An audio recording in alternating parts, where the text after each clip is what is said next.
Peter McMahon is representing the second respondent. If it pleases your lordships, I put one power for the second respondent. My lords, with me are my colleagues Frank Davis, Kweku Esrifi, and Yao Pong.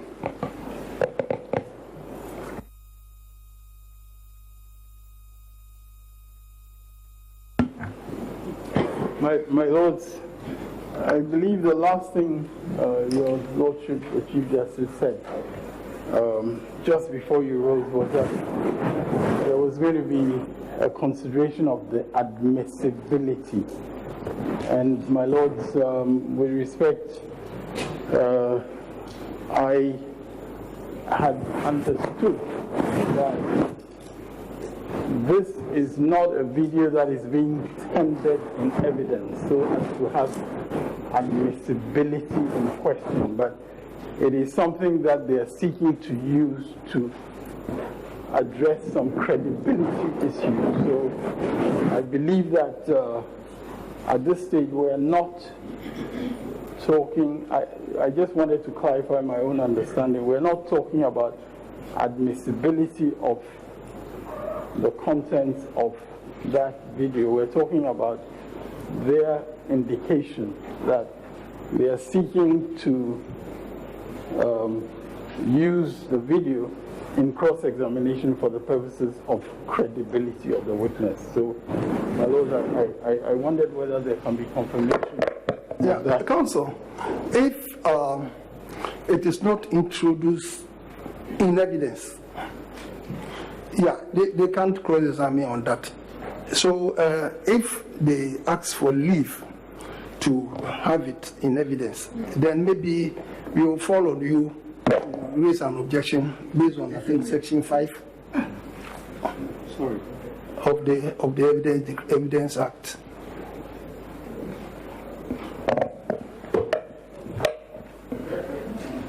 Okay. Before we go on, we want to make some few observations. Mr.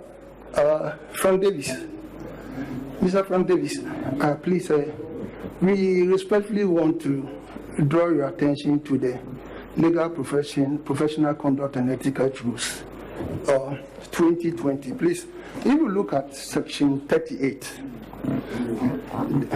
rule 38, sorry, the court is not comfortable with the post-trial interview that you grant outside. Please, if I may read to you, rule 38. A lawyer who is practicing or has participated in the investigation or litigation of a matter that is still pending before a court shall not make an out-of-court statement or grant an interview to the media on the matter. So please, we are just drawing your attention to the ethical infractions, and you have to advise yourself accordingly. Somebody other than you may do it. That is not our concern, but you are precluded by law because you have been announced in the case on a regular basis. My lords, I'm grateful.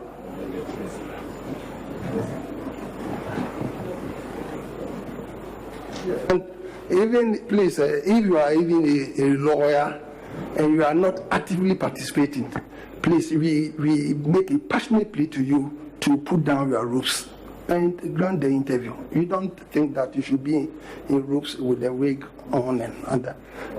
Yes, addressing the media. My lords, the advice is faithfully taken.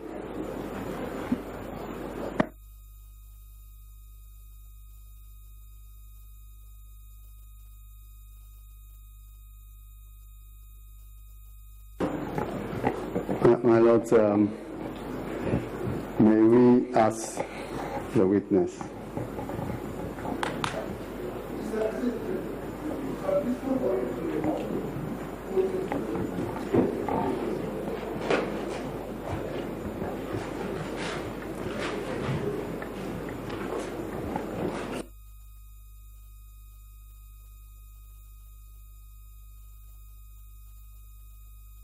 My Lords, in respect of the issue of admissibility of the evidence in the video recording, our view is that at this stage we will only play the video recording for purposes of identification.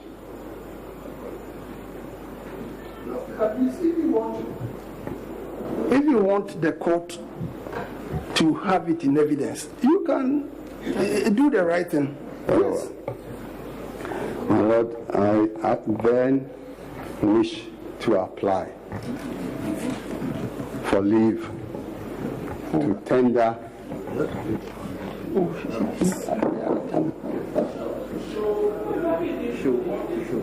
You haven't even shown it, so... Very well. My Lords, as I said, the object of the video evidence is to demonstrate. You show the video. By letting them play it, then he can see it, and then you can start from there. Very well.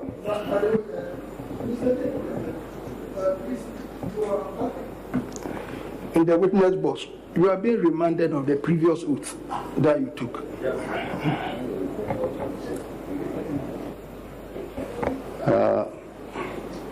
Mr. Nketia, at the last agenda date, we sought to refer to our Exhibit A, which is a video recording. And you did not seem to have Exhibit 6, which is our video recording of certain press conferences. And you did not seem to have looked at them. And also,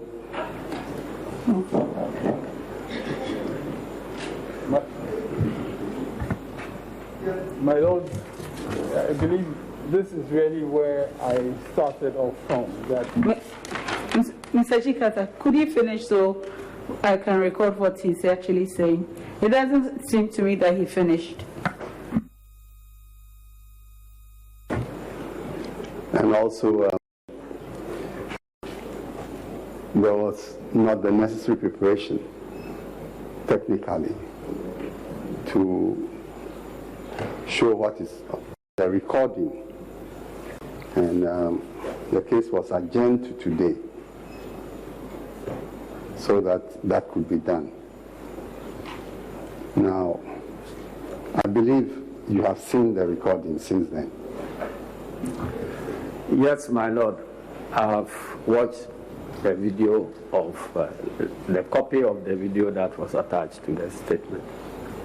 And the recordings do relate to press conferences. Yes, where I spoke. Yes. And where you didn't speak is still related to press conferences on the 2020 presidential elections. Yes, my Lord. Now, my lords, we may wish to have the recording played in open court, because it is our view that the recordings, as your lordships will see, go to the credibility of the witness and the petitioner.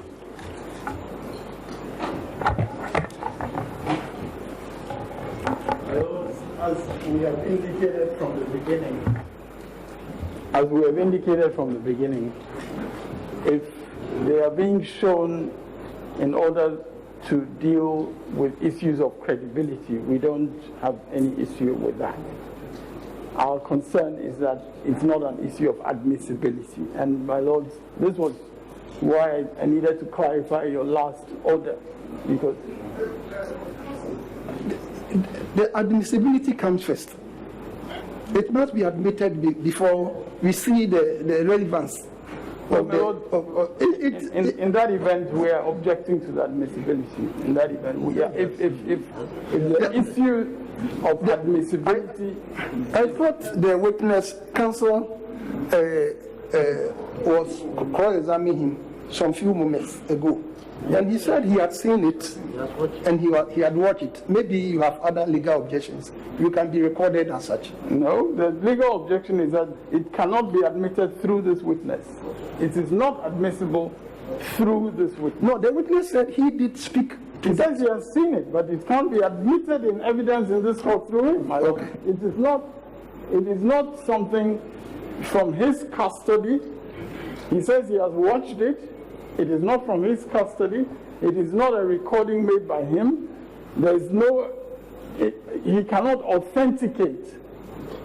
He cannot authenticate that video. Mr. Chikata, the witness has not said so. The witness has not said so. No, my lord, he says he has seen it, but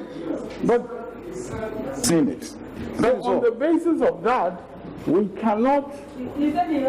On the basis of that, we are objecting to that document being produced in evidence through the witness. The proper thing is for them to produce it in evidence if that is what they are seeking to do. That's why it's an exhibit attached to their witness statement. As an attachment to their witness statement, it is entirely open for them to put it in evidence. It is in fact the process that they have initiated, but they cannot tender that video through our witness. They cannot do that, my lords. They cannot do that, and we respectfully object to that evidence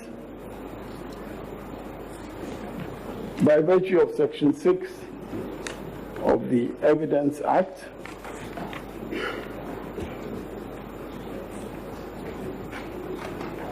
The exhibit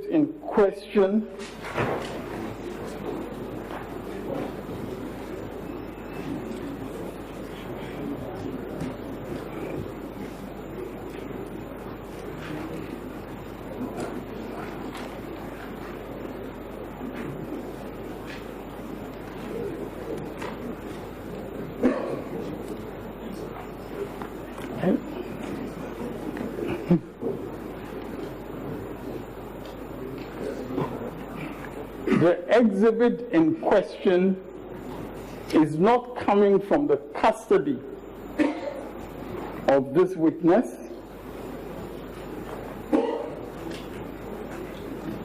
It is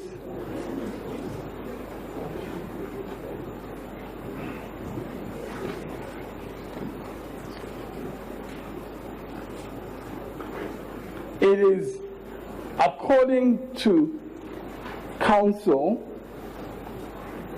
it is an exhibit attached to the witness statements that they are seeking to introduce before this court.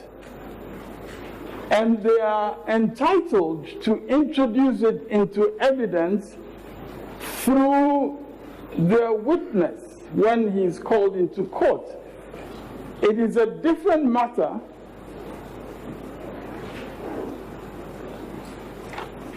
if you try to ask the witness on the opposite side to be the one to tender it. My lords, we cannot have it tendered through that witness. And my lords,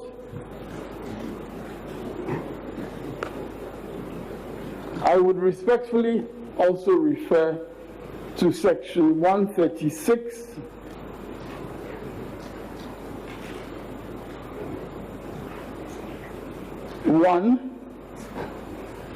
which indicates, which provides as for of the Evidence Act, 1361 of the Evidence Act, I'm sorry.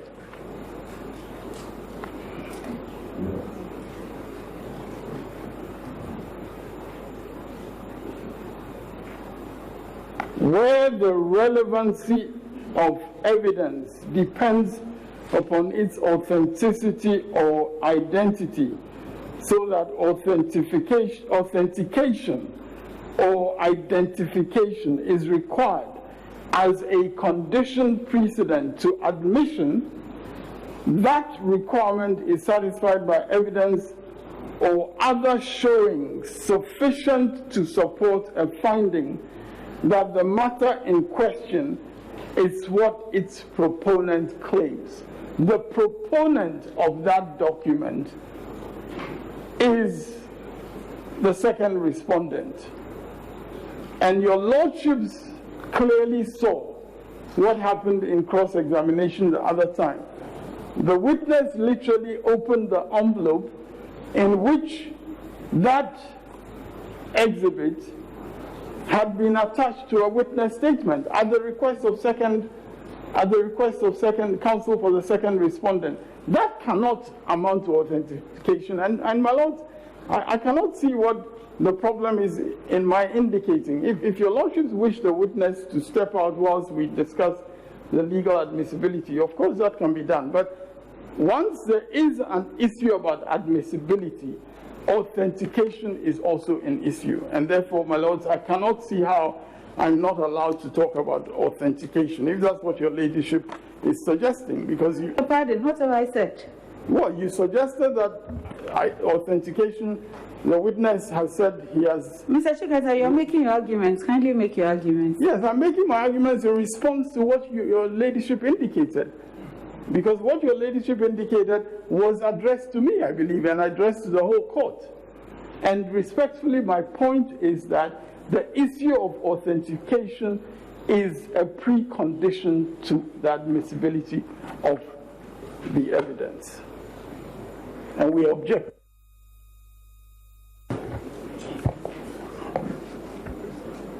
Your lordships, with all due respect, the objection being raised by counsel for the petitioner is misconceived.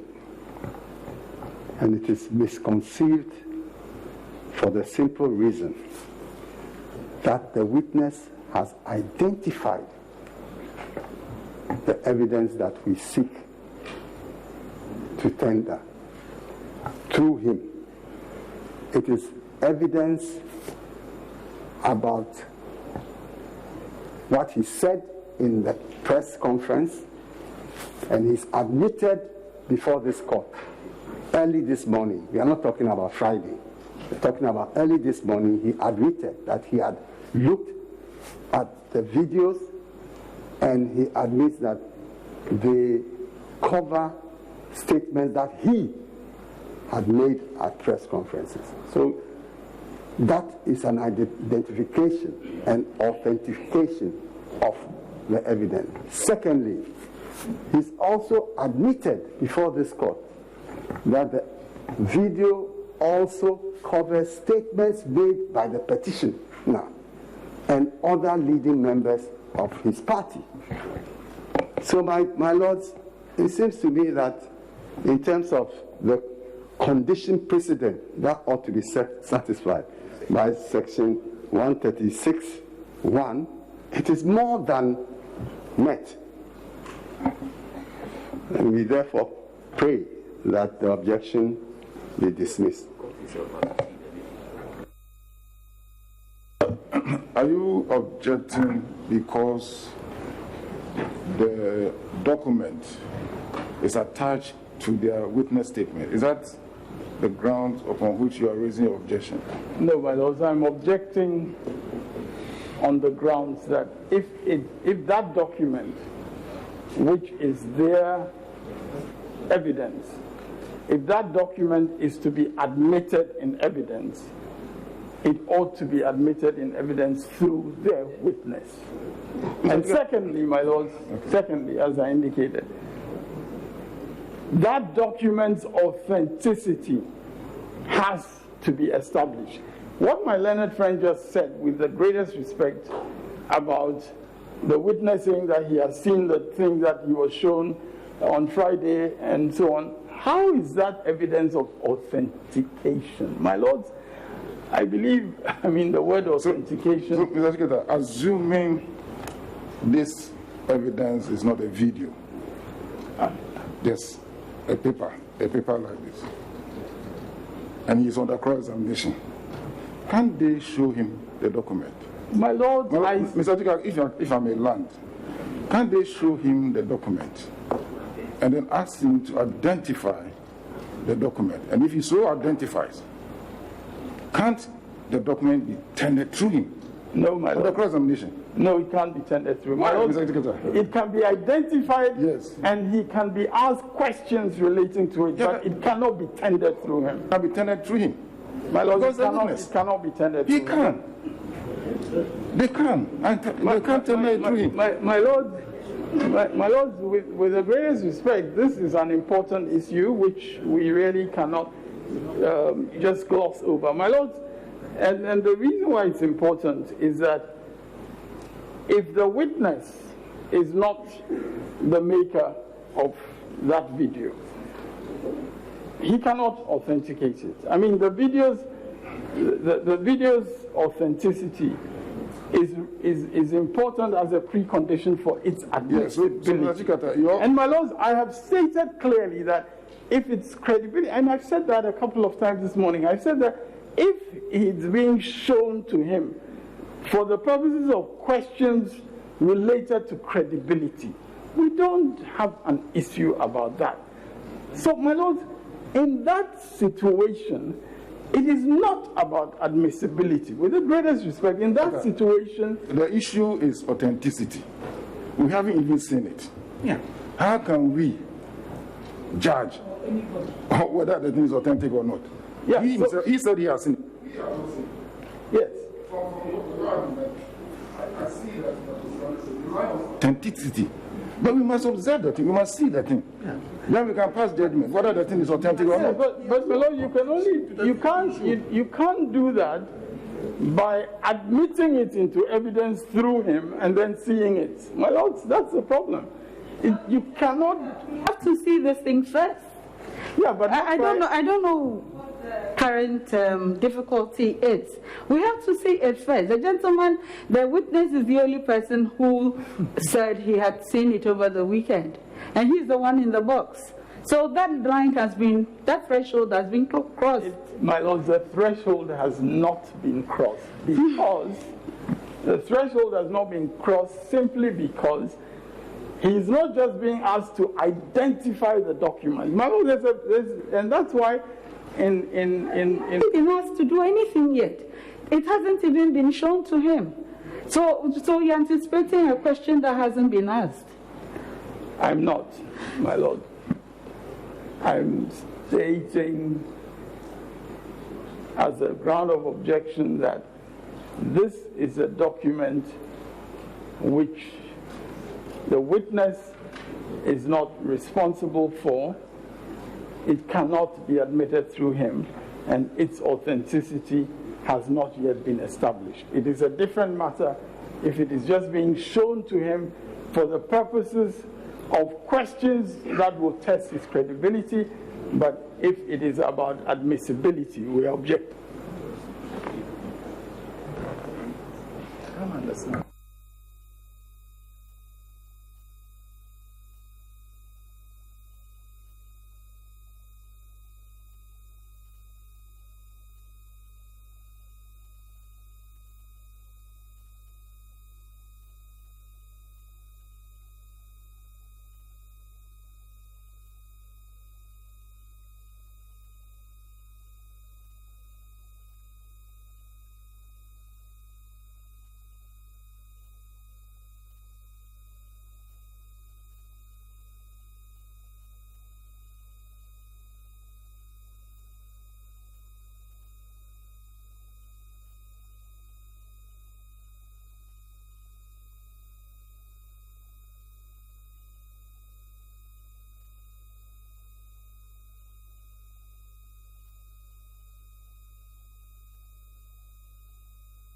My Lord, if I may just finally indicate that if it's identified, it is still open to them when their witness comes for them now to tender it. That's our...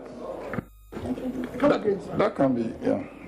My Lord, what I was saying respectfully is that if the witness identifies it as something that he has been shown.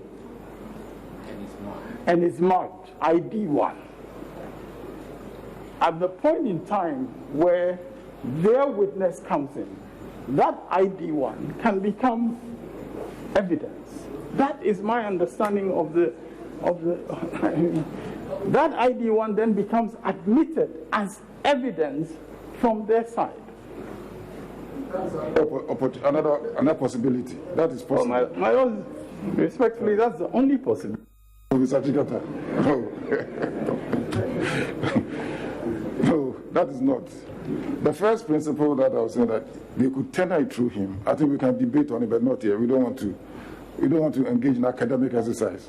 There could be a debate because I think that once he identifies the document and he finds that he has seen it, he's seen his picture in it, he has seen himself in it, they can identify, they can tender it through him. Respectfully, the reason why that would not work is because, respectfully, documents are in their total context. The fact that he can identify himself in a part of the document cannot account for the context of the document. Because, my Lord, I mean, especially in these days of technology, your lordships are very well aware of the ways in which, fake news, for instance, gets created, in which things get pieced together, which may not necessarily have been happening at the same time. My Lord, I need not go into all those details, but the reality is that he is not the maker of that video. And the fact that he hears his voice, he identifies his face in it, does not make it admissible to him. It does not make it authenticated by him. And it's a different matter where he is just identifying it. It's marked as such. He is cross-examined to the extent that is required as to credibility. And then when their witness comes in, he is able to transform it from being something identified into something that he puts in evidence. That's my understanding of the law.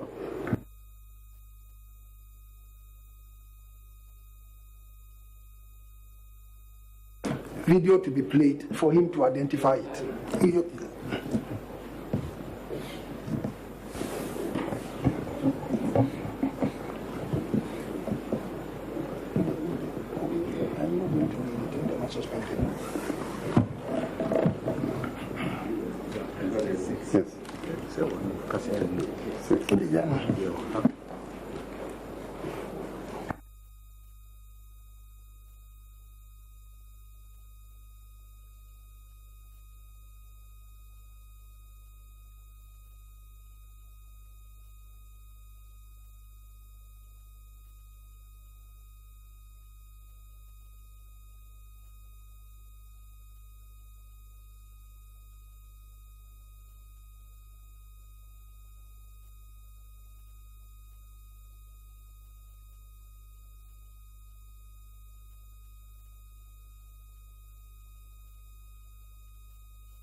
Hello. Can we request that you play the whole video, so that no allegation of lifting anything? You want a prospective exhibit to be tendered? Yes. How can he truncate it at a point in time? Let Very well. I'm just, My Lord, I was just directing him. That was all. Gentlemen, we need to just juxtapose the manual with the electronic. This is just like in the manual world. Very well. Yes, what we do in the manual world is what we are doing in this electronic. I understand that, yes. My Lord.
Please start the video properly.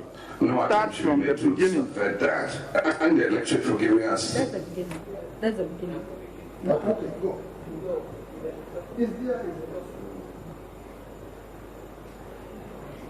A working majority in Parliament, 140 seats in Parliament, which is a majority, and no attempt should be made to subvert that.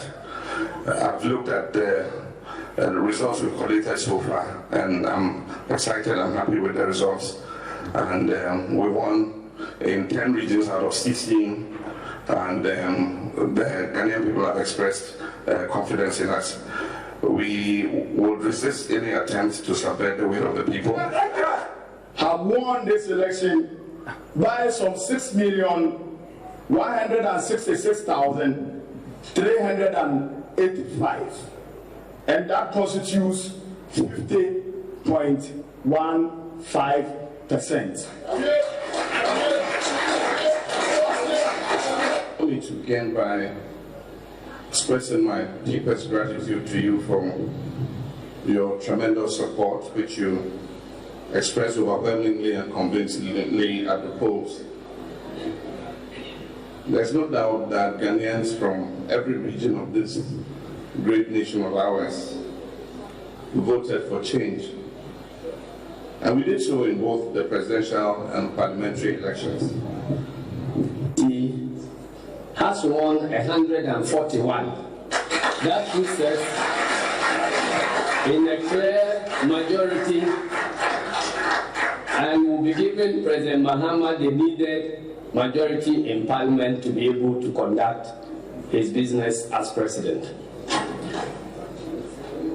What the clear majority presidential candidate of the National Democratic Congress, who is the president-elect, His Excellency John Dramani Mahama, will address the nation and speak to issues pertaining to the presidential results declared by the G-Mensa Osman-Asari election.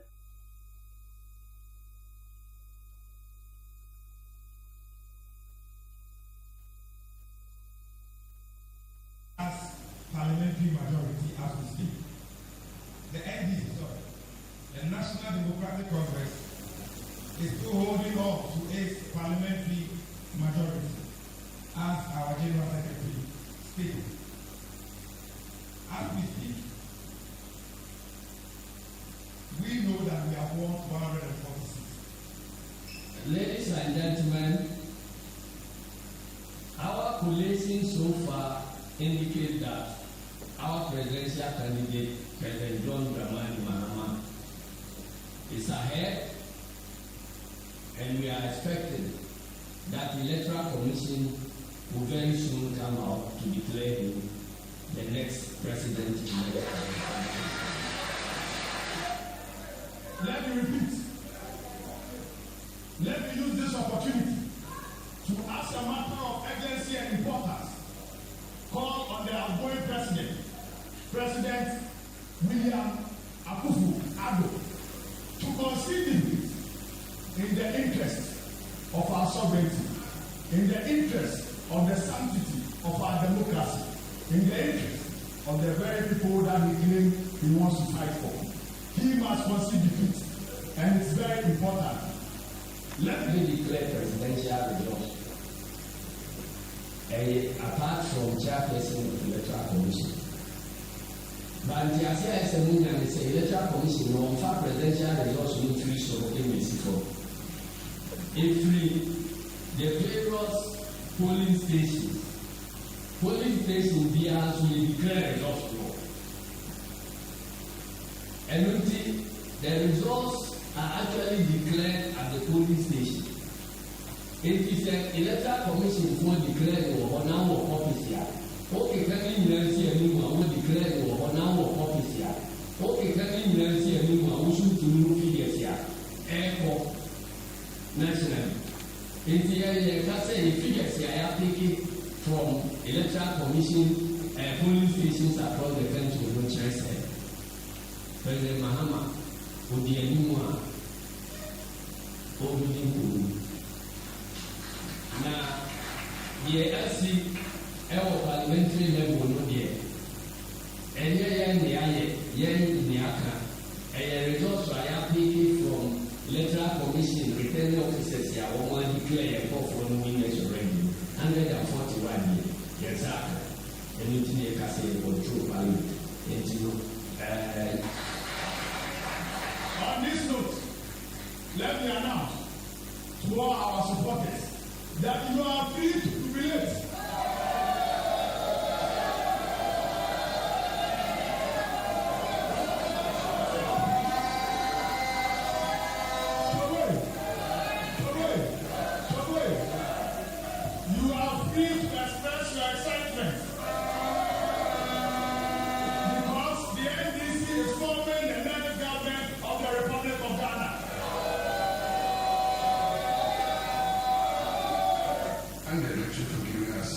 in Parliament, which is a majority.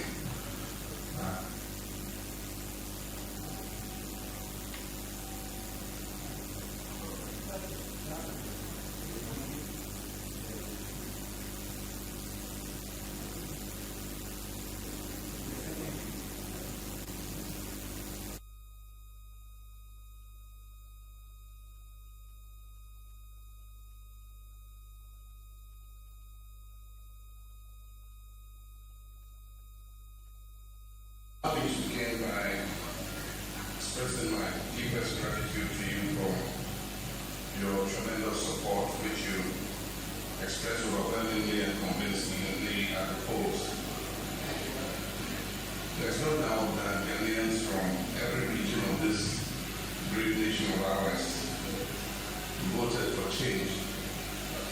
And we did so in both the presidential and parliamentary elections. I'm a staunch believer in the experiment of democracy, a system of governance that allows the ultimate decision-making power to rest in the hands of you, the good people of Ghana. We the people who, with an eye towards the future we would like for our dear country, elect representatives to go forward and realize that vision. Government serves the choice, direction, and pleasure of the people of this great nation. And I have had the honor and privilege to serve my country in all levels of government. When in 2016, at the end of my first full term as president, I ran for re-election as an incumbent candidate, I respected the will of the people. I conceded, I stepped aside, and I set in motion a peaceful transfer of power because I understood that it was the will of the people. And if we are to progress as a nation, if we are to live up to the inheritance of our history, one for which people paid the ultimate price, the sacred verdict of the people must be respected. It must be protected. It has been my pledge throughout my time of service as a representative to the good people of Ghana to do exactly that. And that is why I stand before you tonight and willing to accept the fictionalized results of a flawed election.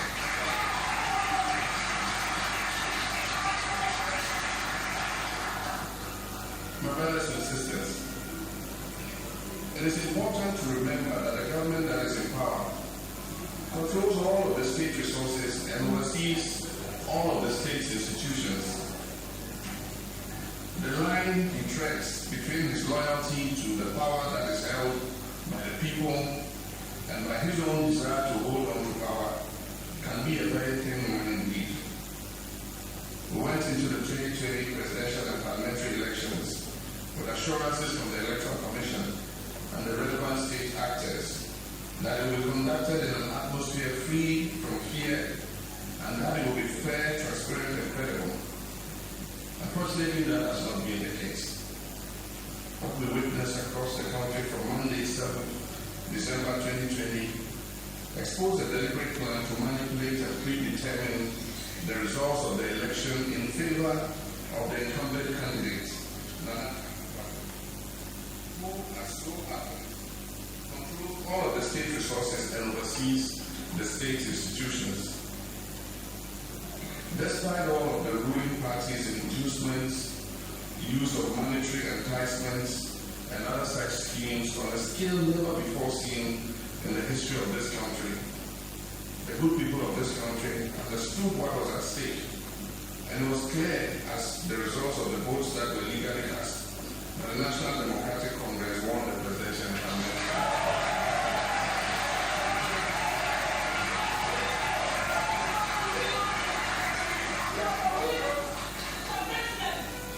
No amount of trickery, sleight of hand, or obfuscation will erase that reality.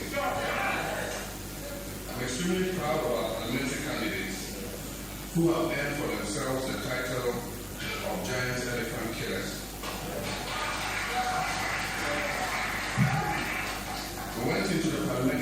elections with a deficit of 63 seats. We made up for our 2016 losses, and we're now set to become the majority in Parliament. This historic feat, after only one term, demonstrates the strength of our great party and the strength of the mandate given to us by the good people of Ghana to lead. In respect of the presidential elections, the facts and figures available to us from pink sheets and other evidence that has unfolded across the country indicate that numerous steps have been taken to manipulate the results of the election in favor of the incumbent. This calls into question the credibility of one of our most important institutional pillars of democracy, the Electoral Commission. It is now obvious to many objective minds that the Commission and its chairperson have been used to manipulate results from the various constituencies, and in that process seek to subvert the sovereign will of the Ghanaian people. Brothers and sisters, one matter requires special mention. The use of the military in this election is unprecedented in our history.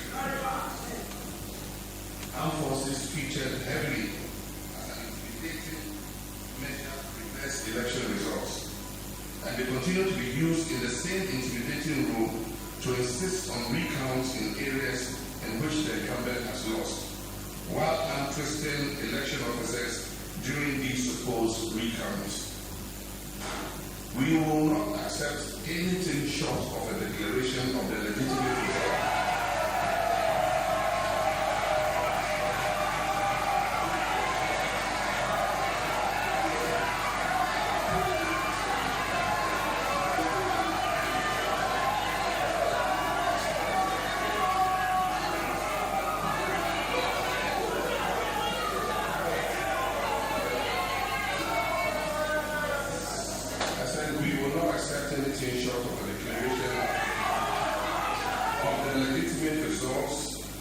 To an NDC parliamentary majority. My brothers and sisters, aggressively since the inception of the Fourth Republic, final election results have always been declared within a 72-hour period to allow for thorough and diligent collation.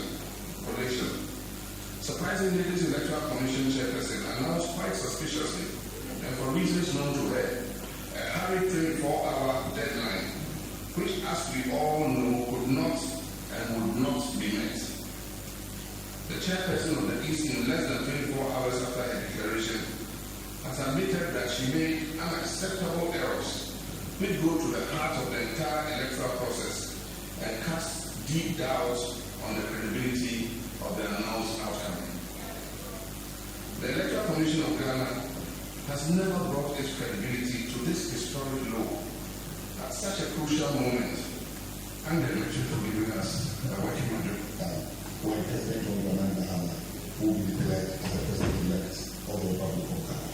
We heard you earlier on and bye to the NPP people here. What's that assurance that you have that giving you that you have that to think, okay, you think at this moment they are saying bye to the people? I'm sure you have monitored the media. Initially, they speculated 31% of the NDC in the Ashanti. Their own press conferences, they indicated the NDC has only done it 21% of the total amount of votes cast in the Ashanti. Because they know that anything above 25% is a victory for the NDC. So we are surprised that they are not sticking to their 21% after the announcement has been made. But they have signed, they have appended signature to the over 26% the Electoral Commission has just announced at the regional level. And like I indicated, let anybody come out and dispute the claims that are made. Historically, in the Ashanti region, anytime NDC carries over 25% of the total value votes cast, naturally, we have made it to the Flagstaff House. So this is a victory for the NDC. You are aware that we are able to add an additional seat to our pre-existing seats in the Ashanti region. It is non-negotiable, it is established that John Mahama, inshallah, a few hours from now, will be declared as the President-elect for the Republic of Ghana. And they are aware, they know quite well. We are all waiting on the declaration to be made. Thank you very much. And we have... And the election for giving us a working majority in Parliament, 140 seats.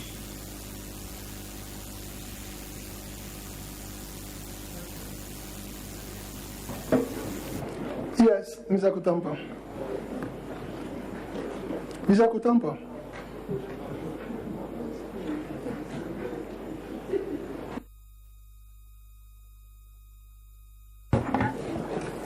Mr. Nketia. Yes, my lord. I believe you admit that the video recording that we've watched show you saying that the petitioner had won the elections. My lord, I have watched the video, and I've watched it here. I stand by every word, every punctuation, every sentence that relates to me, Johnson Asiedu Nketia. And there is nowhere, unless we are watching different clips, there's nowhere where I indicated definitively that the first respondent has won the elections. What I said was what I put in my answer last Friday, that we have won majority of seats in Parliament, which figure I put at 141 seats, and that we are cruising, the first respondent is cruising for victory. And that is precisely what has shown up in all the various speeches I have made, which have been clipped together. So let's understand, you admit everything on the video coming from your image on the video. From my mouth. Yes. Those are my pictures. Very well. And those are the words that came from my mouth. I'm putting it to you that in the video you said, and I quote, the NDC has won 141 seats, and that puts us in a clear majority, and will be giving President Mahama the needed majority in Parliament to be able to conduct his business as president. Yes, ma'am. Did you say that? Those are my words. I'm putting it to you that you thereby imply that President Mahama had won the elections.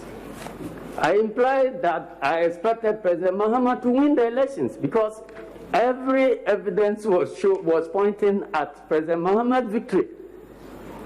And in fact, my lords, if you permit me, in all the 7 parliamentary and presidential elections that have been held in this country before this one,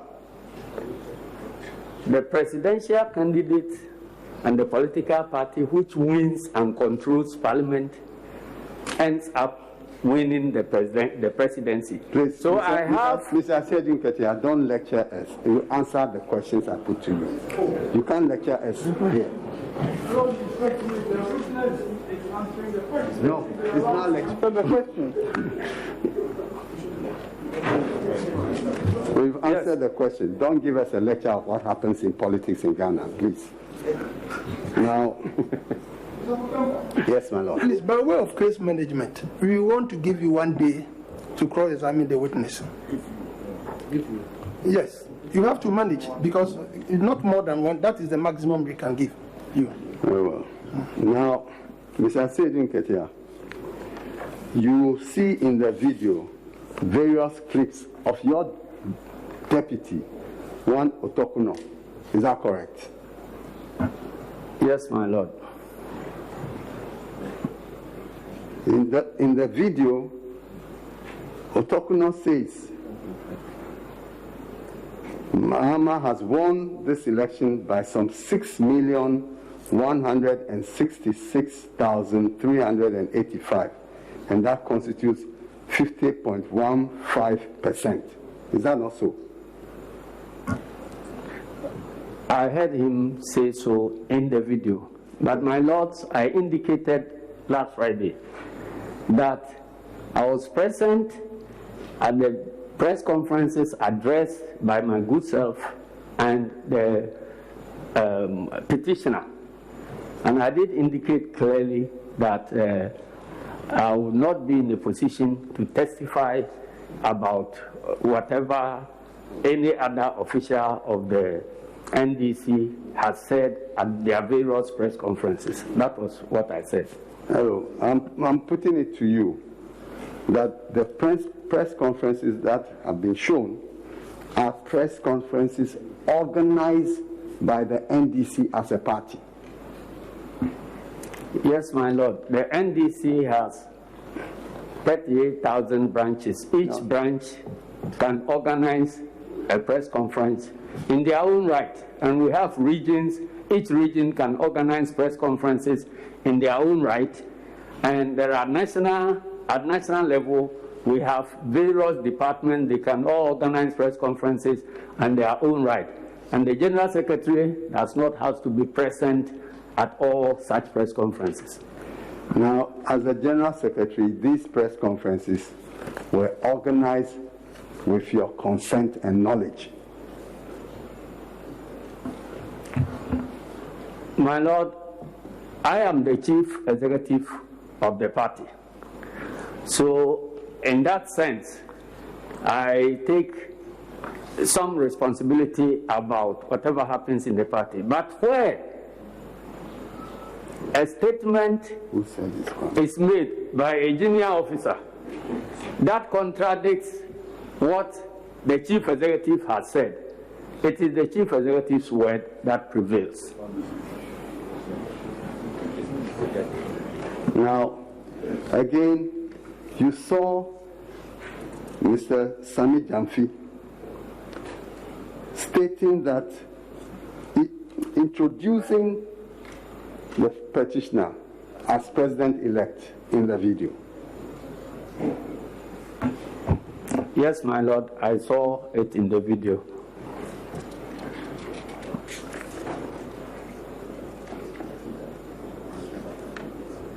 Then again, your deputy, who works under you, said, "Let me announce to all our supporters that you are free to jubilate. You are free to express your excitement because the NDC is forming the next government of the Republic of Ghana." Is that correct? That's correct, my lord. And my lord, I'm not aware of any restrictions on jubilations of the right of party members to jubilate over election results anyway. I'm sure this is right.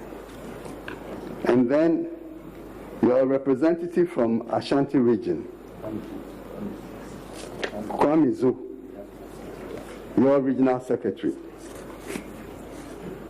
said that President Mahama will be declared as president-elect of Ghana. And the NDC, historically, whenever NDC gets more than 25% in Ashanti, they go to the Flagstaff House. Yes, my lord, I heard it. So I'm putting it to you, Mr. Asiedu Nketia, that the thrust of all these statements in the various clips is that President Mahama had won the 2020 presidential election.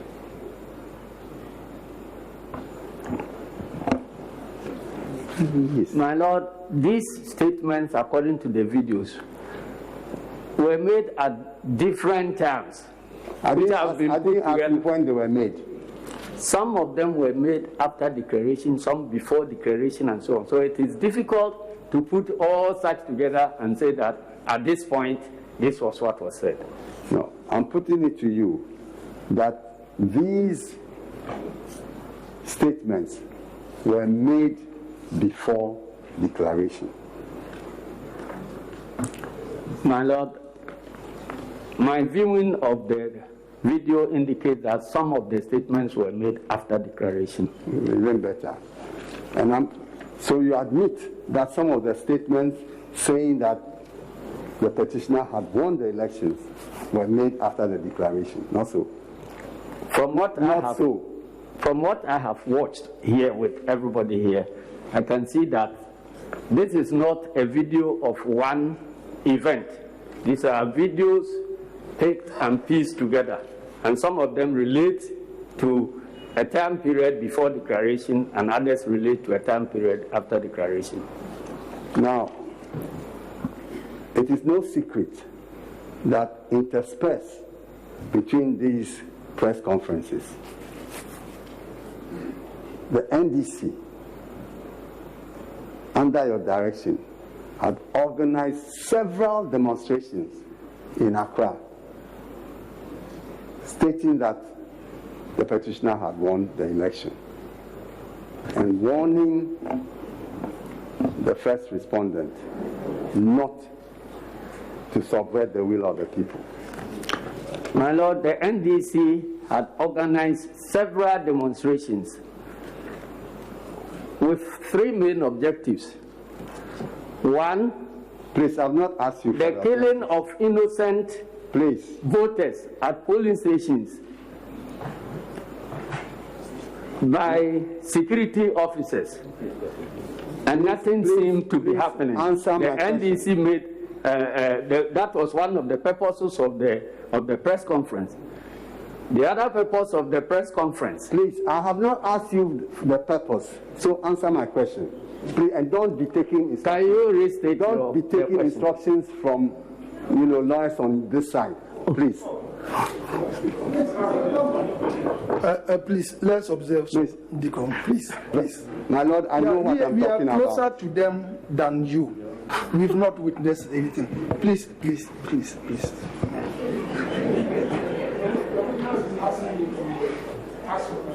Yes, please answer my question, and don't.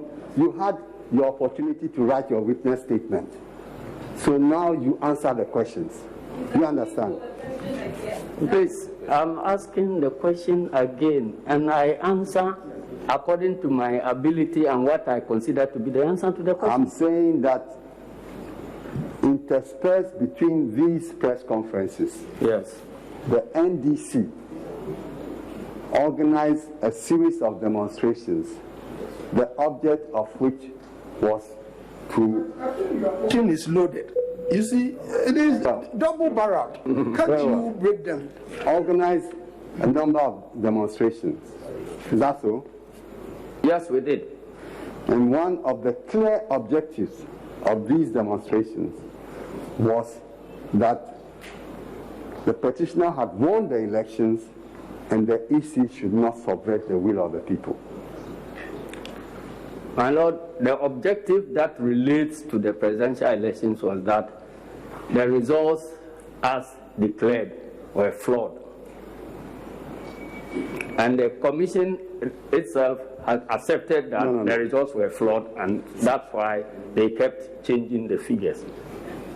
So you admit that you said that the results were flawed? Yes. Who, in your view, won the results? The elections?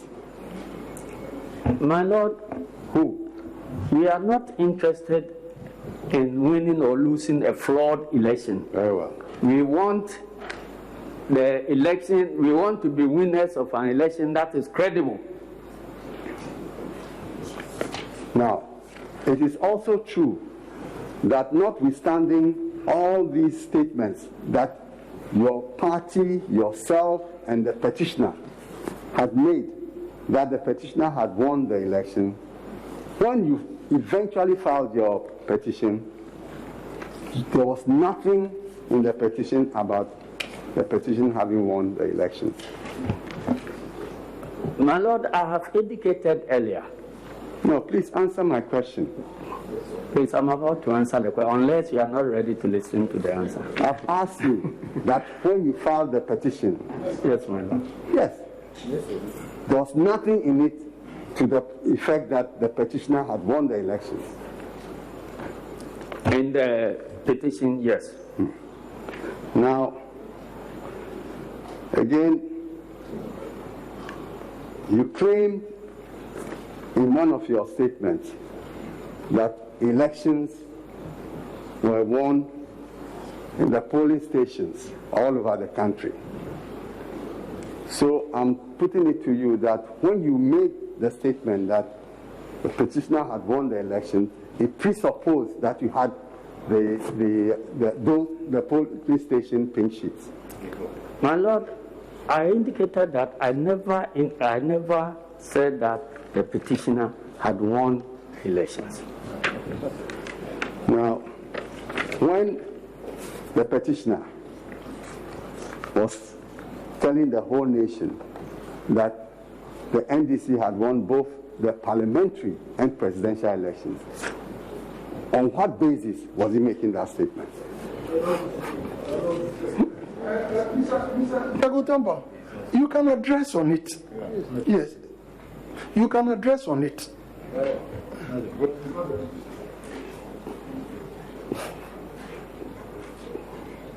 Now,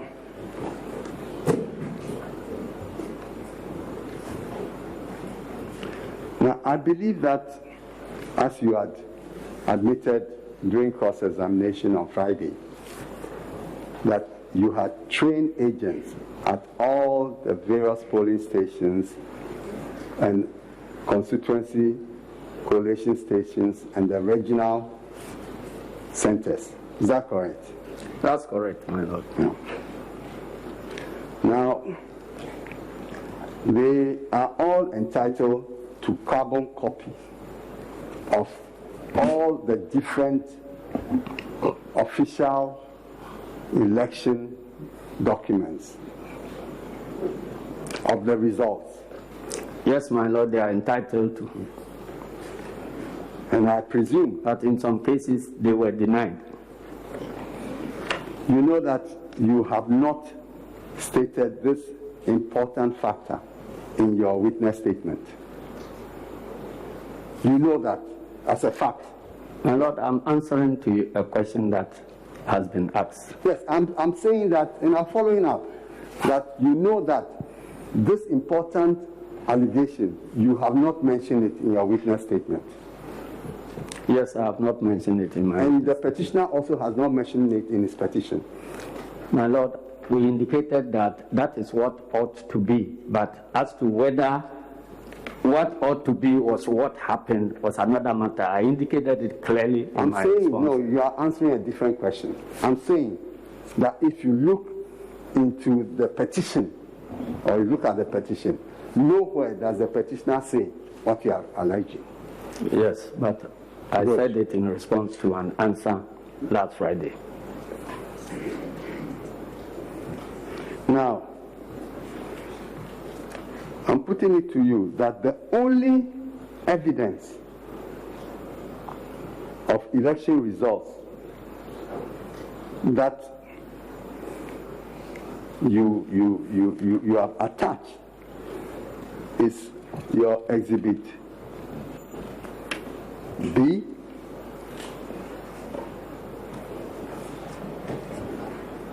exhibit A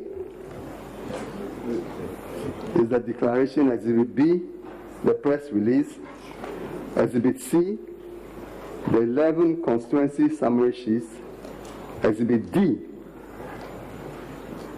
the summary sheet of Eastern Region, exhibit E, the 275 constituency summary sheets, which you describe as a spreadsheet of the constituency summary sheets released by first respondent on his website. Yes, my Lord, I indicated that we chose to rely on the first respondents' own figures, thereby judging them by their own Bible. So it means that you accept the information on those documents of the first respondent. The information suggests... No, I've asked you a simple question. You are saying that you accept the information in those documents as the documents of the election. As per electoral commission, first respondent's account. Do you accept or do you not accept? That's the question you have been asked.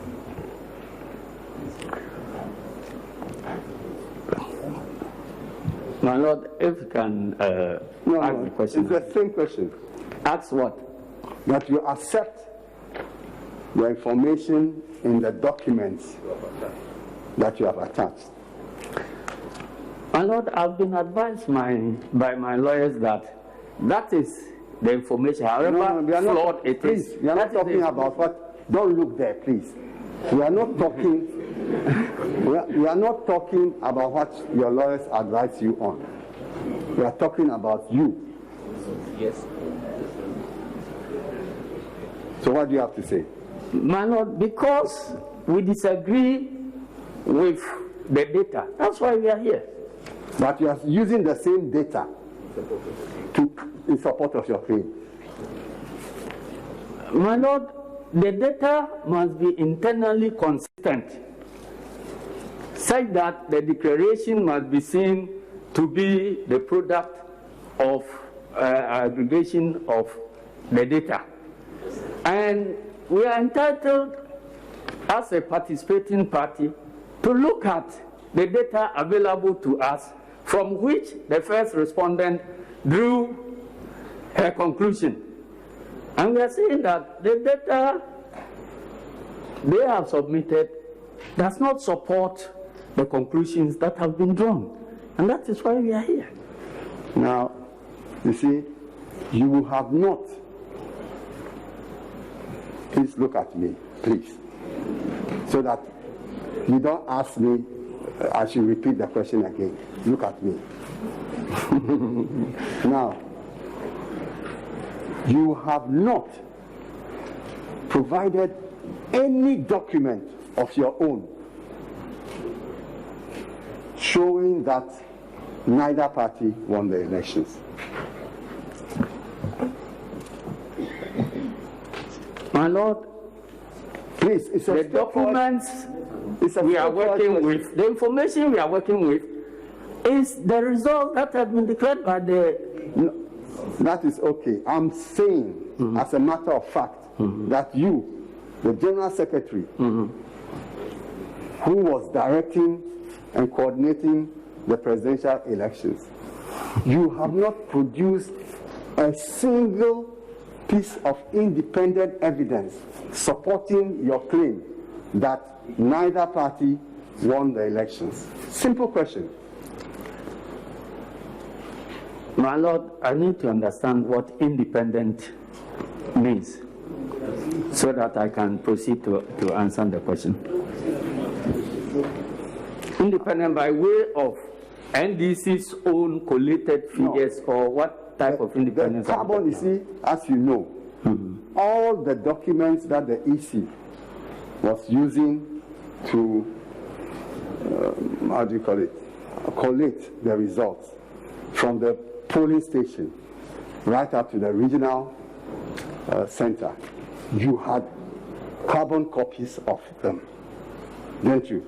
Yes, we do. And I'm saying that you have not put together your carbon copies to show that indeed nobody won the elections. Yes, my Lord, because that is not the purpose of our petition. So you say what is not the purpose? I'm saying that we did not come to court to come and take over the work of Electoral Commission, but we are entitled, if we see the results are flawed, they are not born out of the data, we are entitled to challenge and to insist that we must have a credible results and a declaration that is based on the votes that were cast at the polling stations. That's okay. I'm saying that you have not provided any basis of your own for your call for a runoff. No, my Lord, we haven't brought that data here. We didn't consider it necessary to our case to bring any such data here. You see, do you know why you haven't brought any such document? It is because all the documents you have, all the authentic documents on the election that you have, show that the second respondent had won the election, so you can't bring it out. That is not so, my lord, because we produce documents that will support the case we bring to this court. And if the case we have brought to this court is not about coming to retabulate figures the way MPP chose to do in 2013, and we do not need to bring those figures here. We are judging the first respondent by her own Bible. Okay. So the figures that she claimed were the figures that were generated, and the conclusions that were drawn. We are saying that the conclusions are not born out of the figures she herself has presented. So, Mr. Asiedu Nketia, I'm saying that indeed your claim for a rerun between the second respondent and the petitioner is based on the verbal slip made by the chairperson of the first respondent in mentioning the total votes cast rather than the total valid votes cast as a basis of determining the percentages. My lord, do you understand the question? Please ask if you think I don't understand it. Can you repeat it? Yes. I'm saying that your claim for the rerun is based on the simple slip, verbal slip, that the chairperson of the first respondent made when he was declaring the results, in using the total votes cast rather than the total valid votes to determine the percentages. Is that not correct? My lord, we disagree that it's a verbal slip. No, because a verbal slip in reading out figures would have meant that you read one figure instead of the other. But from subsequent corrections that the first respondent sought to bring up, the figure she mentioned and the correction that was made was not related to the figures of the day at all. Because if you have maybe total votes cast in one column and then total valid votes in another column, it is possible that you read total valid votes for total votes cast, but they will be the same thing. So when you come back to allege that it was a verbal slip, we expect that the correction that you made will relate to the figure which you thought you were reading. But the corrections that they claimed were made did not relate, the so-called corrected figure did not relate to any figure that was on the face of the declaration in the first place. So it was a new figure also introduced. So it couldn't have been any verbal slip. You see, Mr. Nketia, you know, as an experienced player in elections in the Fourth Republic, that you determine who wins the presidential elections based on the total number of valid votes cast. Do you know that? Yes, I do.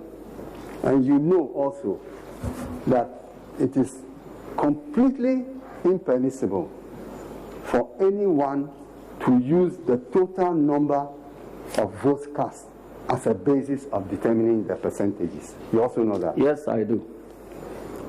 Now, you also know that if you listen to your exhibit A, that is the press conference declaring who won the elections, tabulate the total of all the votes obtained by the 12 candidates you will get 13,121,111 votes. Is that not correct? My Lord, not correct. That figure was nowhere in any declaration. No. Listen to the question. I'm saying, if you tabulate the results obtained by each of the 12 candidates and sum them up, you get a total of 30,121,111. Is that not correct? My Lord, is that not correct? As per the figures released by the Electoral Commission, that is correct. Okay. Now, you see, therefore, that being the case, you are not permitted to use any other number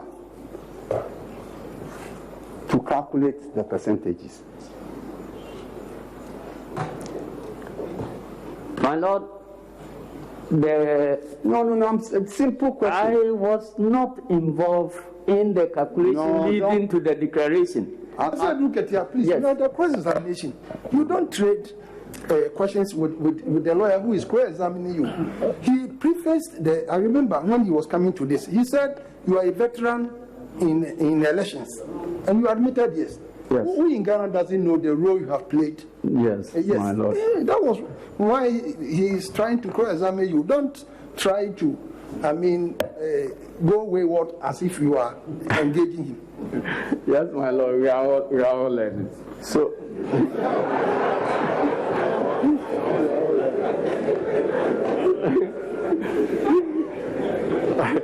I'm sure if my friend met me in Parliament, it would be a different story. So, Mr. Nketia, you admit that it is completely wrong for anybody to use the total votes cast as a basis for determining the percentages of the votes obtained by the different candidates. Yes. Yes. And anybody who does that, his position cannot be accepted anywhere in Ghana. Yes, my Lord. You see? But that is clearly what the petitioner does in paragraph 16 of his petition. You can check it and read it out to the court.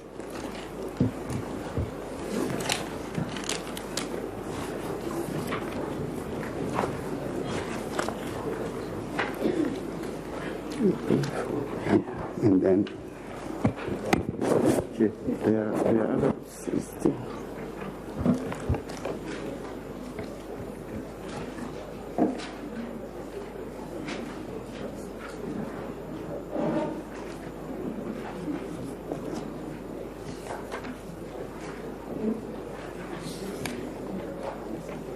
Yeah, paragraph 16. Read it out. Consequently, if all votes of the Chiman South constituency were added to the petitioner's case,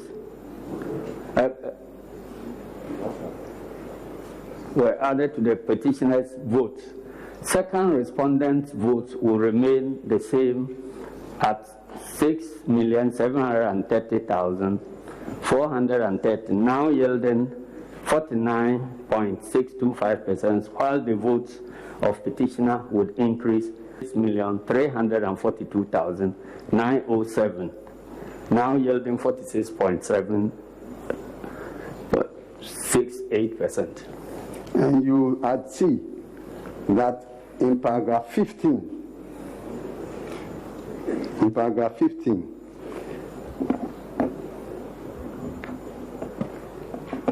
I read paragraph 15. Yes.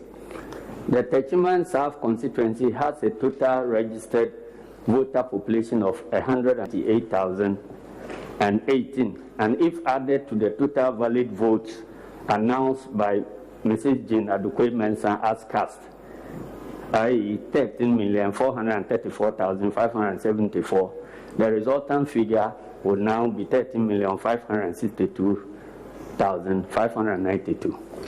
You see, I'm putting it to you that the figure 13,434,574 does not represent the total valid votes obtained by the 12 candidates if you do the addition from the announcement, the declaration in your Exhibit A. It doesn't. Can you come again, please? I'm saying, I want to hear the question. I'm saying that if you do your addition of the votes obtained by each of the candidates as declared by the chairperson of the first respondent, what the sum you get is not 13,434,574. It is not. Yes. If you like, we'll give you a calculator. I'm saying that it is not the total valid votes. My Lord, yes, it's not the total valid votes, but we are not claiming that that was the total valid vote. This is a response to the statement made by the first respondent herself as the basis for the declaration of the results before taking into account Techman's output. So we are again judging her by her own Bible. I don't have a problem with that, but therefore you cannot use what you know is factually incorrect and not permitted by the rules governing our election as the valid vote, total valid votes cast. You can't use that. Even if the EC made that mistake, you can't use that as a basis for your claim. My Lord, as I sit here, I don't know the total valid votes really cast. All the figures are coming from the first respondent, and that first respondent keeps changing those figures. Mr. Nketia, my question is, please answer my question. Your answer being the case that the 30,344,574 is not the total valid votes. That you've admitted that. You can't, I'm putting it to you that you can't use that as a basis, as a denominator for determining the percentages. You come to that, Kweku. Why are you behaving like that? Yes. Answer my question. Go ahead. Answer my question. Come again, my Lord. I'm saying that you have admitted that the 13,434,574, that the chairperson of the EC announced is in fact the total valid votes cast, and that if you do the tabulation of the actual numbers, votes obtained by each candidate as declared on 9 December, you find out that 30,121,111. Yes, I'm just trying to help you understand. Okay, and therefore, it is impermissible for you to use this 30,343,574, even if it was used by the EC chair, to determine the percentages. My Lord, both figures are coming from the same source. I didn't ask you which source. I'm saying it is impermissible for you to use it as the total valid vote cast. If the first respondent declares it so, it must be so. So you see, then if the first respondent declares that the second respondent is the winner, it also must be so. No, my Lord, because that is why we are here. My Lord, if the first respondent declares that these are the figures, we are entitled to rely on those figures. And when we find out that the figures are internally inconsistent, we challenge her conclusions and then we come to a forum like this. You see? Or otherwise, I have been a banker. When a check is written, please, and there are problems with the check, please, not one signatory can cancel. You bring it back to where the check was written, and all the signatories will cancel and make the corrections. We have stated that we were not part of any attempt. Now, you see, I'm putting it to you that you use this erroneous figure as a basis for calling for your rerun. That's what I'm putting to you. I'm saying that you use the erroneous figure of 30,434,754 as the basis for calling for a rerun. That's what you use. Whether it was used by the EC or not, that's what you use. Good. Now,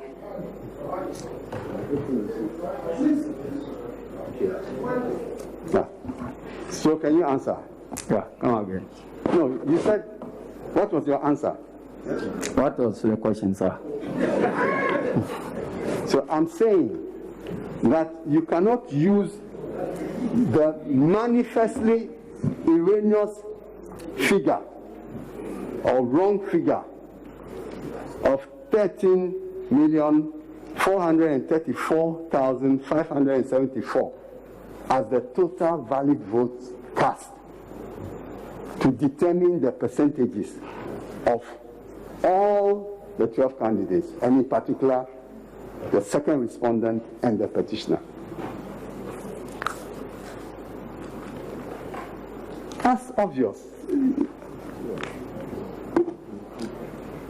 That we cannot use an erroneous figure.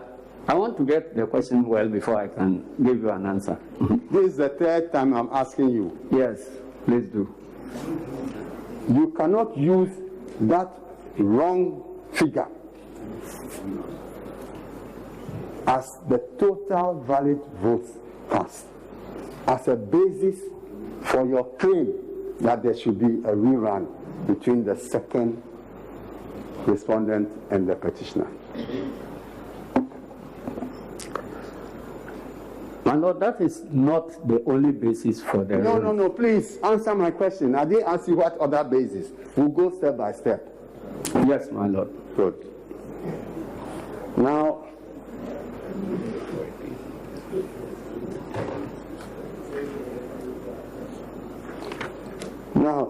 you admit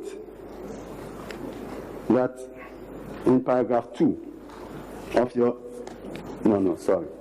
you admit that the petitioner has been a member of the NDC since its formation in 1992.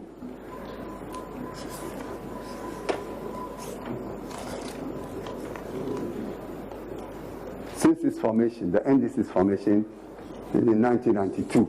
I beg your pardon. We are referring to. Is that not so? We are referring to the petitioner. Okay.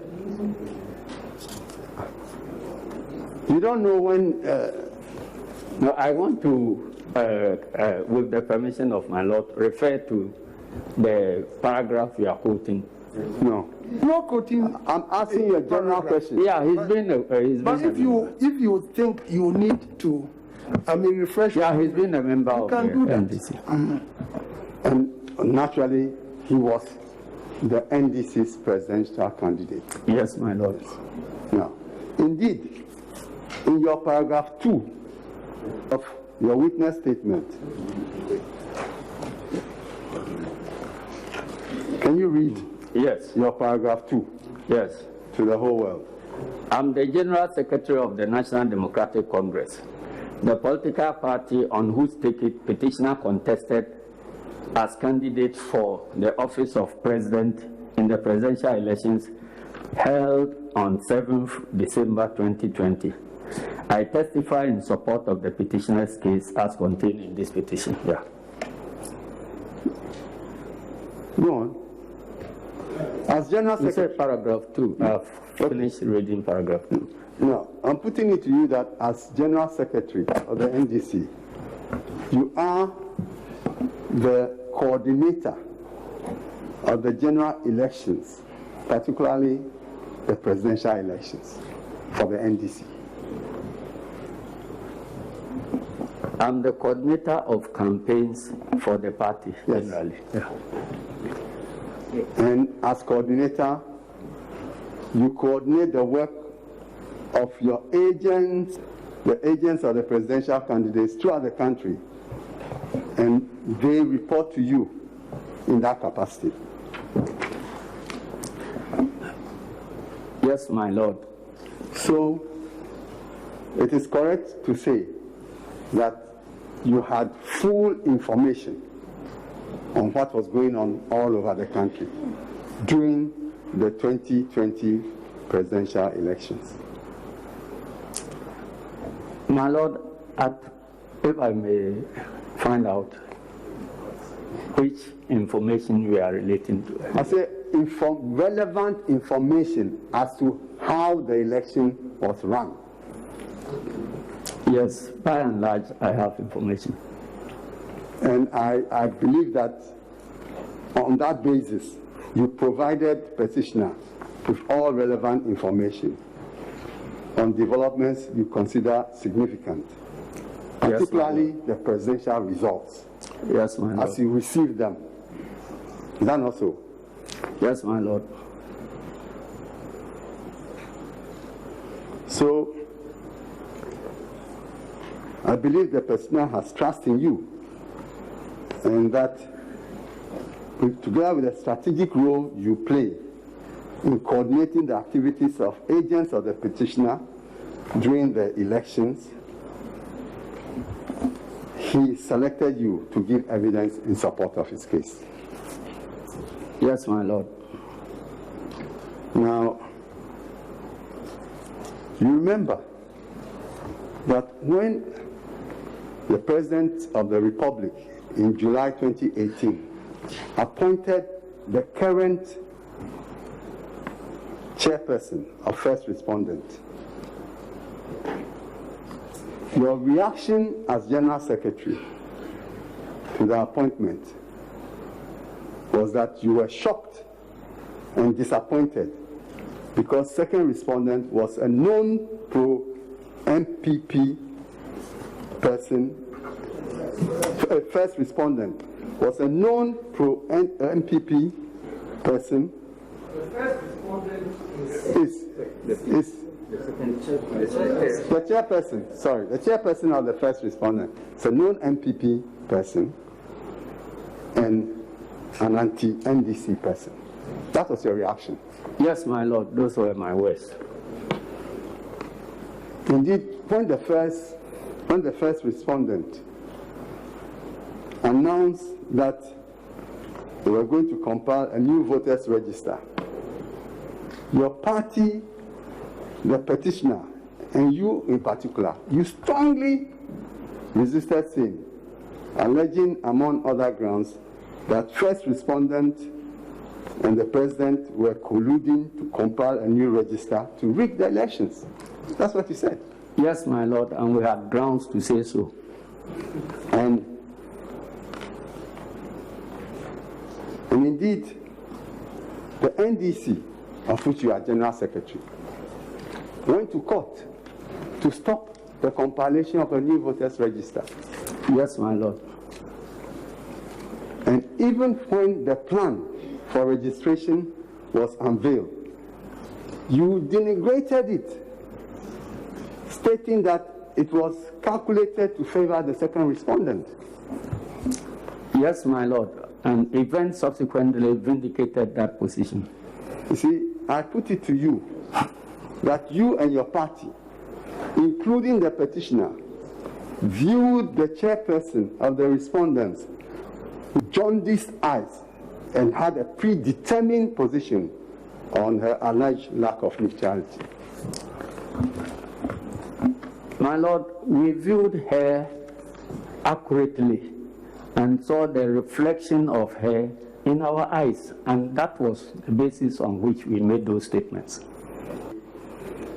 So it is based on this unfounded prejudice that you have against the first chairman or the first respondent, that you are doing everything to discredit the elections. My Lord, I have not said anywhere that the prejudices are unfounded. I'm saying that they were founded on solid facts. Now, you see, I want you to look at Exhibit 4 attached to the first respondent's witness statement.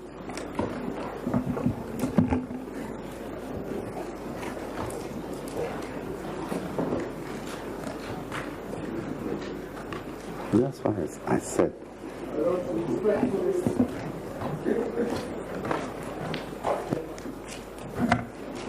Respectfully, I think we're back to the same problem. Is it going to be put as an identified document or what? Because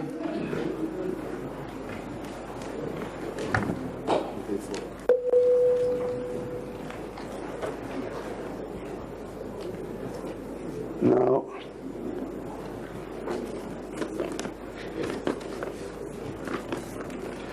I'm suggesting to you for purposes of identification for the time being that this is the official Form 13B, that is the declaration of presidential election with national summary sheet.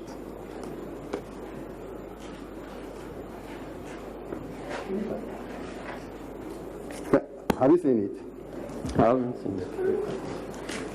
Look at the first respondent's witness statement and look for Exhibit 4. My Lord, respectfully, it is for the council to put to him whatever document he wants to put to him. It's not for him to look for a document. I mean, what is this?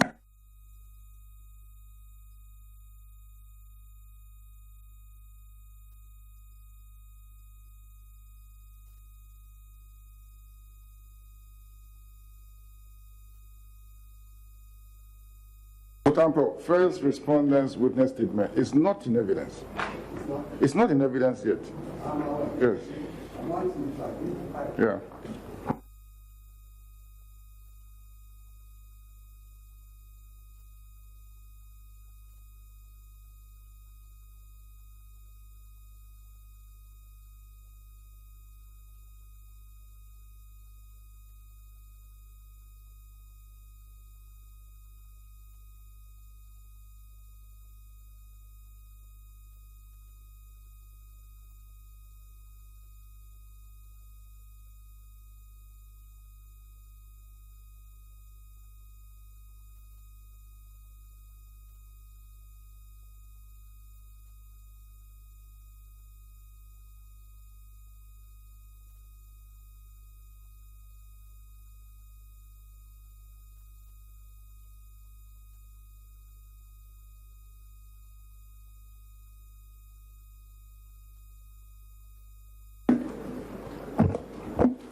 My Lord, my first time of seeing this document was where it was filed.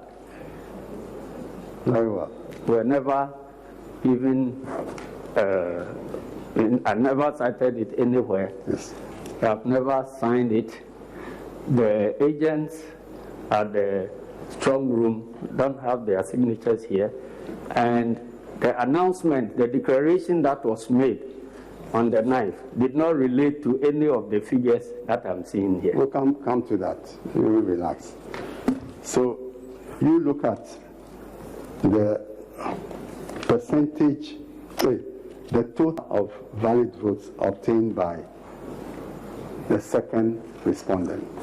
What is it on this document? On this document, yes. I can see 13,121,101. You see, you've also made an error. I said the total valid votes obtained by second respondent. Oh, okay. You see, you have made a mistake. Sorry. Yes, everybody is capable of making mistakes, but there are established ways of correcting every mistake in every situation in life. Please go on.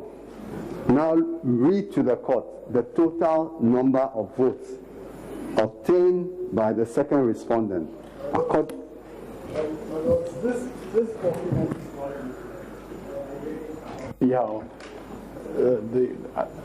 the witness can be made to be reading numbers from a document that is not in evidence. My Lord, my purpose. Yes. So, very well. So you will see, Mr. Nketia, that each of the votes attributed to each of the 12 candidates on this document is exactly what the chairperson of the first respondent declared on 9th December. That's the significance. It's the same.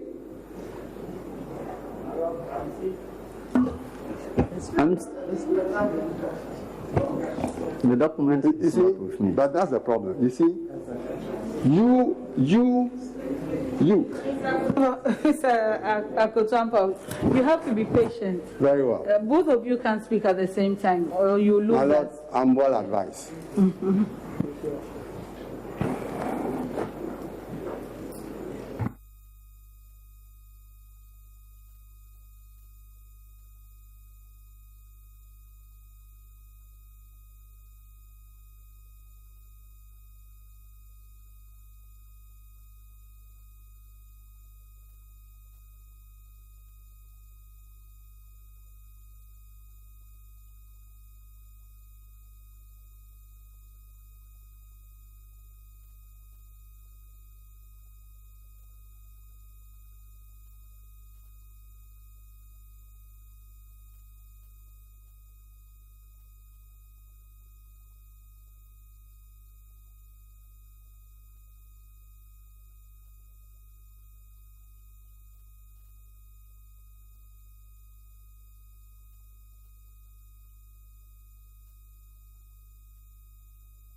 So I'm saying that in your witness statement, you have attached a video clip of the declaration by the chairperson of the first respondent. Yes. Do you want it to be played so that you can refresh your memory? Yes, my Lord. Very well. Yeah, but my Lord, I mean, the videotape is attached to our evidence.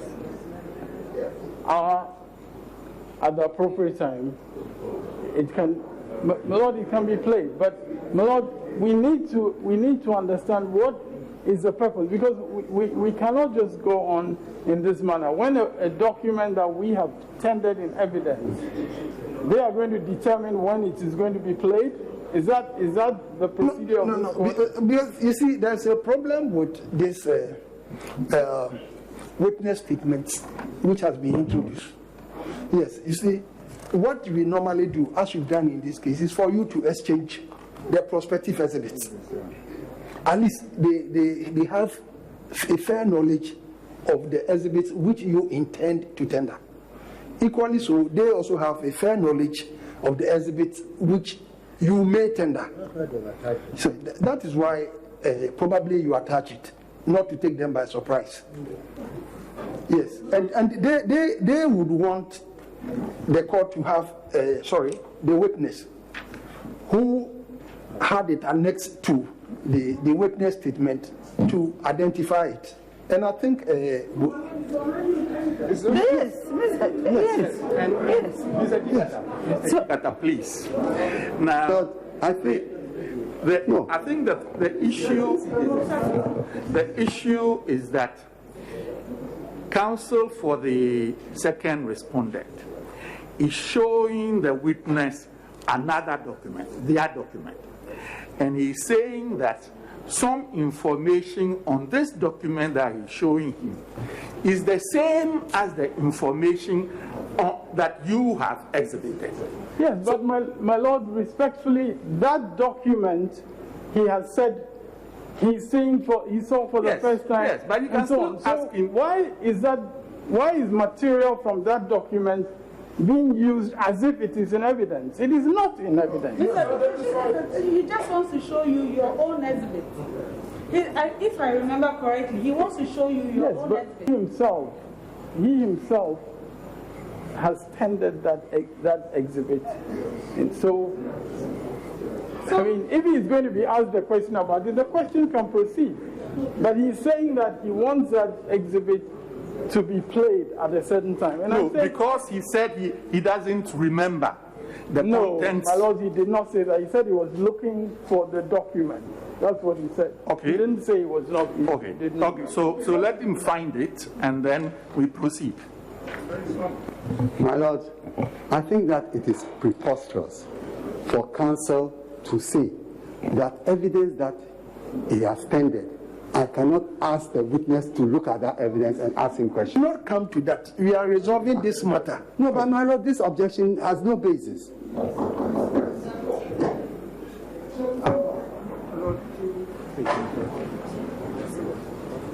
Very well, my Lord. My submission. No, he himself rightly said that it is part of the evidence.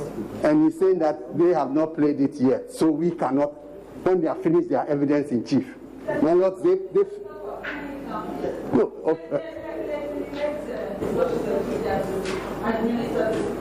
very well.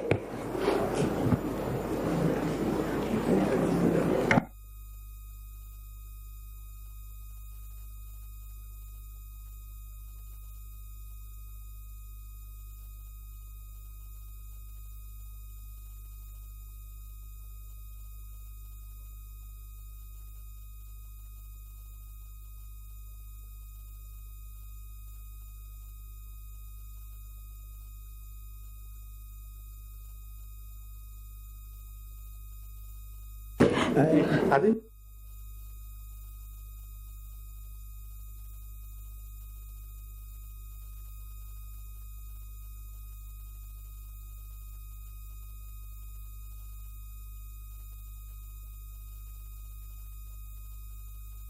Mr. Kotampo, could you kindly remind me which exhibit were you referring to? They are exhibit A.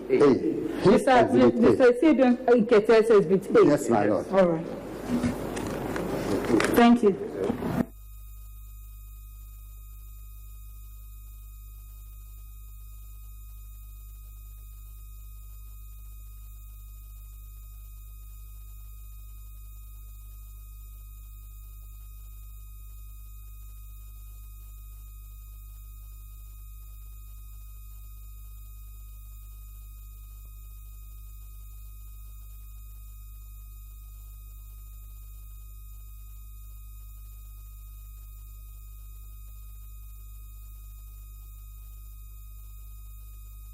to have your witness statement? Yes. Yeah, is it not attached to your witness statement? Exhibit A.